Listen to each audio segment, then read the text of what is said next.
বন্ধুরা, আমি এখন বানাচ্ছি মটর পনির।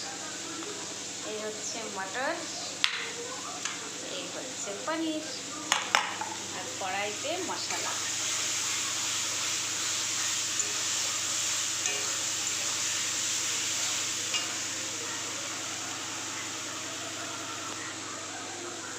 এখন সন্ধে কটা বাজে? সন্ধে বলছি 8:30 বাজে বন্ধুরা। আমি এখন মটর পনির রান্না করে তারপরে কিছু রুটি বানাবো পরে। আমি খাওয়ার একটু আগে দিয়ে রুটিটা করি, যাতে একটু গরম থাকে, নরম থাকে, তার জন্য। এইখানে তেমন কিছু পাওয়াই যায় না,